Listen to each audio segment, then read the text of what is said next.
ملک کی باغ ڈور سنبھالنا چاہتے ہیں تو پھر یہ بھی فیل ہو جائیں گے؟ نہیں، کیوں فیل ہوں گے؟ یا یہ دوبارہ جنرل بن جائیں گے؟ انہوں نے 9 سال حکومت کر کے دکھایا ہے کہ بھئی اگر آپ اوپر سے آنیسٹی لائیں تو یقیناً یہ ملک ترقی کر سکتا ہے. غریب عوام بہت محنت کش ہے، آنیسٹ ہے. یہ جو ہے نا کرپٹ بیوروکریٹس اور جو وڈیرے اور یہ سیاستدان، ان لوگوں سے جان چھوڑائیں. ملک میں اگر آنیسٹی آ جائے یہ ملک دنیا کو پیچھے چھوڑ دے گا. آپ دیکھ لیں مورگن اسٹینلی، یہ لیبرمین اور ان لوگوں نے کہا تھا کہ پاکستان وہ 10 ملکوں میں واپس آ جائے گا جو ٹاپ کے 10 ملک ہیں، ایشین ٹائیگر، جس میں پاکستان کا نام دوبارہ شامل کیا گیا 2004-2005 میں، جس طرح سے ترقی کر رہا تھا. اور یہی وجہ ہے کہ وہ چاہ رہے ہیں کہ دوبارہ ہم پاکستان کو اسی ٹریک پہ لے کے آئیں. اور کوئی وجہ نہیں کہ نہیں راستہ. طاہر چودھری صاحب، بڑی خوبصورت باتیں کی ہیں ریاض صاحب نے، اور یہ 9 سال کا بھی ذکر کیا ہے. میں ساتھ کے 11 سال بھی ایڈ کرتا ہوں، جو جنرل ضیاء کے 20 ہو گئے، ایوب کے بھی ایڈ 10 وہ ہو گئے، 30 ہو گئے. اور میں نے جنرل ضیاء اور جنرل ایوب کی بات نہیں کی، میں نے تو 33 سال 33 ملا لیتے ہیں. اب یہ آپ دیکھ لیں، آپ کے جو آپ کے کیا پاکستان سے لے کے اب تک جو آدھا حصہ جو ہے وہ تو نکال لیں فوجی عاملوں نے کیا، ٹھیک، باقی آدھا جو ہے وہ سیولین نے کیا ہے. لیکن کبھی بھی آپ انڈیپینڈنٹ ان کو کبھی چلنے نہیں دیا گیا. یہ ایک جو ہے ایک فوجی اسٹیٹ بن چکا ہے ملک ہمارا. ایک پلاننگ کرتے ہیں، جب جو ہے جب حکومت سیولین بنتی ہے اسی وقت اس کے خلاف سازش شروع کر دیتے ہیں یہ. اور جو ہے آپ دیکھ لیں، محترمہ کی حکومت پہلی بنی 2 سال میں فارغ، بڑی محبت سے لے کے آئے میاں نواز شریف کو 3 سال میں فارغ، پھر محترمہ کو واپس آئی ہیں جیت کے، پھر فارغ. تو یہ انہوں نے جو ہے یہ تو ایک ایسا انہوں نے چوہے بلی کا کھیل بنا لیا ہوا ہے اس ملک کو، اور جو ہے پیچھے بیٹھے کنٹرول کر رہے ہیں. کہاں بتا دیں کب جو ہے میاں نواز شریف انڈیپینڈنٹ وزیر اعظم تھے، کب محترمہ بینظیر جو ہے وہ انڈیپینڈنٹ وزیر اعظم تھی. یہ چلنے نہیں دیتے، کسی کو حکومت کرنے نہیں دیتے. یہ آل کنٹرول بائی ملٹری. ٹھیک ہے، پاکستان ایک ملٹری اسٹیٹ بن چکا ہے، اس پہ ہم بات کرتے ہیں، سردار صاحب سے پوچھیں گے، لیکن پہلے ایک بریک لیتے ہیں. واپس آ کے سردار صاحب سے پوچھتے ہیں کہ کیا واقعی پاکستان ایک ملٹری اسٹیٹ بن چکا ہے. We take a short break, please stay.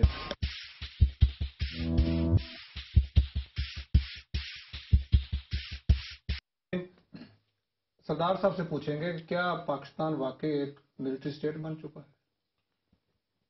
Pakistan جیسے میں نے پہلے عرض کیا کہ نہ صرف ملٹری اسٹیٹ ہے، بلکہ اس میں وہاں کے اسٹیبلشمنٹ، وہاں کے فیوڈل اور وہاں کی ایلیٹ جو ہینڈ فل آف ایلیٹ، وہ سب کی ملی بھگت ہے اور بہت ہی کمپلیکیٹڈ معاملہ. اوپر سے ان کو امپیریلزم کی بھی حمایت حاصل ہے. عوام کمزور تھے ہمیشہ سے، ان کو ہمیشہ سے کمزور اور بھی کمزور کیا جا رہا ہے، کمزور رکھا جا رہا ہے. لیول پلینگ فیلڈ نہیں ہے. جو آپ کی اسمبلیوں کو دیکھیں تو وہی جنریشن سے چلے آ رہے ہیں. لیڈرشپ کو دیکھیں تو بے نظیر کے بعد ان کے ساتھ زیادہ آ گئے ہیں. کبھی الیکشن ہوا کسی پارٹی میں؟ کسی سیاسی جماعت نے بتایا کہ جہاں پہ آپ کی لیبر پارٹی میں الیکشن ہوتا ہے، کنزرویٹو میں ہوتا ہے، لبرل میں ہوتا ہے، ہر سال الیکشن ہوتے ہیں، لیڈرشپ تبدیل ہوتی ہے، آپ لیڈرشپ ارن کرتے ہیں. وہاں پہ تو چلا جا رہا ہے، مجاوری چلی آ رہی ہے اور لیول پلینگ فیلڈ ہے نہیں. ہمارے زمانے میں پیپل پارٹی کا جو تبدیلی آئی تھی اس میں ایک صاحب نے کھڑے ہو کر، بھٹو صاحب بیٹھے ہیں بیسٹر ہوٹل میں، کہ جناب میرا الیکشن پہ 145 روپے خرچ ہوئے. اور اس نے جو ہمارے یہ وزیر بنے ہوئے قصور کے، ان کے والد صاحب کو ہرایا تھا.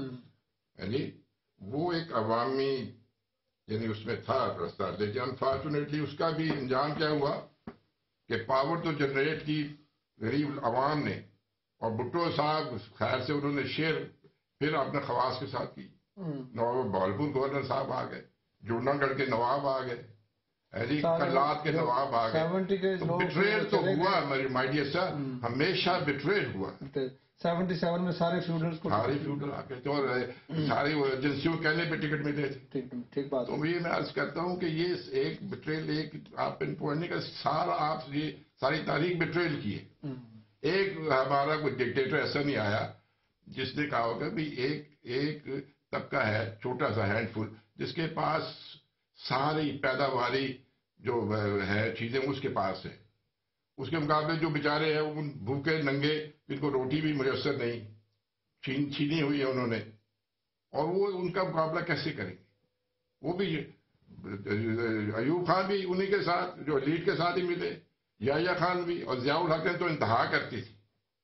ضیاء الحق نے ایلیمنٹ بھی ملا لیا, ملا بھی ملا دیا تھا. چل صاحب آپ کو پڑھ رہے تھے اور یہ اللہ اکبر کے نعرے لگا رہے تھے. آپ کو یاد ہے 1986 وہی درندگی پھیلی ہوئی ہے. جی ہاں, 1986 میں جب بے نظیر لاہور آئیں تو وہ جو استقبال تھا جس کو سیاسی طور پہ ایک بڑا استقبال شمار کیا جاتا ہے. آپ کو جنگ نیوز روم کا ماحول بھی یاد ہوگا. 10 سے 25 لاکھ کے فگر دیے جا رہے تھے, جماعت اسلامی 1 لاکھ کہہ رہی تھی, اور اینڈ میں فوج کی طرف سے ایک پریس ریلیز آئی تھی جس میں جھلکیاں شامل کروائی گئی تھیں, اور 2 کالم کی خبر چھپی تھی جنگ لاہور میں, بے نظیر نے لینڈ کر لیا لاہور میں.